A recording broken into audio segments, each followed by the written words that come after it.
Madame la Présidente, Monsieur le Ministre, Madame la Présidente de la Commission des Affaires sociales, Madame la Rapporteure. Considérées depuis l'aube des temps au regard de leur fonction procréatrice, enfermées pour cette raison même dans la sphère domestique et privées des droits modernes par des hommes qui s'en sont octroyés le privilège exclusif, les femmes n'ont jamais cessé d'être définies par leur capacité maternelle. Il va de soi qu'elles portent et font naître des enfants. Cela va tellement de soi que l'on refuse de penser cette condition de maternité autrement que comme un processus de fabrication infaillible. Lorsqu'il y a échec, qu'il soit imputable à un problème d'infertilité ou à un aléa de grossesse, on fait peser sur elles le poids de la culpabilité. Elles n'ont pas su remplir leur rôle. On ne se barrasse donc pas de les accompagner dans ces épreuves, on ne prononce aucun mot qui dirait le deuil ou la détresse, on ne leur confère aucune reconnaissance sociale ni aide psychologique. Fausse, mensongère, factice, imaginaire, fictive, fallacieuse. Honte à la femme qui fait une fausse couche. Ces mots, ce sont ceux de Camille Froidevaux-Métairie qui signe la préface dans l'ouvrage de Judith Aki, 3 mois sous silence, le tabou de la condition des femmes en début de grossesse. En cette journée internationale des femmes, et parce qu'il ne faut pas que cela se limite au 8 mars, mais à tous les autres jours de l'année, nous ne cesserons de le répéter, nous sommes aux côtés des femmes. Nous souhaitons éradiquer les violences sous toute leur forme, mais être à leur côté, cela passe aussi par être à leur écoute. Parce que notre société a malheureusement intégré que les femmes doivent être silencieuses tout le temps, même lorsqu'elles souffrent, c'est aussi notre responsabilité de renverser ce dogme.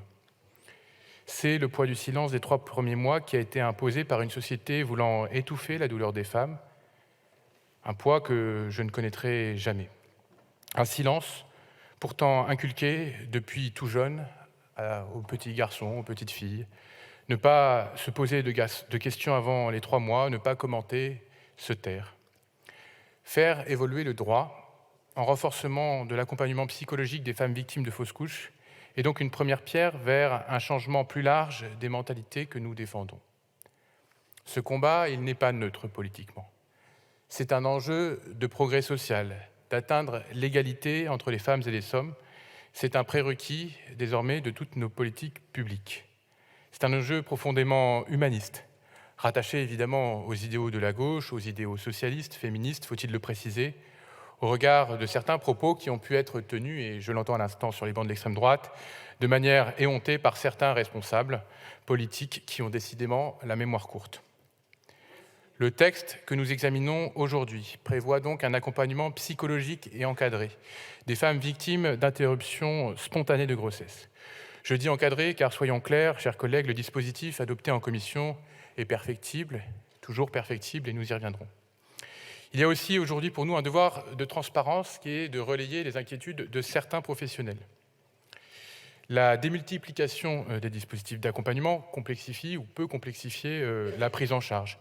L'insuffisance, toujours, malgré tout, du nombre de séances, car 8, alors que parfois il faut une psychothérapie plus longue. Autre mesure introduite que nous saluons en commission, le parcours d'accompagnement des femmes par les agences régionales de santé pourra toujours et devra faire l'objet d'approfondissement. Nous soutenons donc cette loi et ces mesures qui visent à renforcer la formation des professionnels de santé pour qu'à l'avenir, nous ne recevions plus de témoignages de femmes qui feraient part d'une prise en charge blessante, stigmatisante ou culpabilisatrice. Alors bien sûr, je l'ai dit, nous voudrions faire toujours plus et mieux, parce que l'impact d'une fausse couche sur les corps et les esprits sont connus. Nous vous proposons, et nous en discuterons aujourd'hui, d'instaurer un arrêt fausse couche de 3 jours, à l'instar de ce qui se fait dans d'autres pays, un congé au choix des femmes qui ne seront donc pas tenues d'en informer leur employeur. Cela semble évident et votre argument principal tombe évidemment à l'eau. Et puis, sur un point qui nous tient également à cœur, nous avons proposé d'étendre les capacités des sages-femmes à prendre en charge ces femmes, propositions qui ont été malheureusement, et j'y reviendrai, déclarées irrecevables et que nous ne pourrons pas examiner ce soir, et donc pour lesquelles je vous alerte, Monsieur le Ministre. Quelle aberration que celle consistant à multiplier le point de contact de femmes déjà bouleversées, trimballées de professionnels en professionnels, de structure en structure. Les compétences des sages-femmes ont été valorisées ces dernières années. Je salue le travail notamment de ma collègue Marie-Noëlle Battistel. Donnons-leur la possibilité d'accompagner mieux les patientes. Un dernier mot enfin pour saluer le travail de notre ancienne collègue Paola Fortezza, et puis votre travail, Madame la rapporteure, sur ce sujet, pour contribuer ce soir à l'examen d'un texte nécessairement précieux pour les femmes, pour notre société, et que le groupe socialiste soutient bien évidemment. Merci, monsieur le député.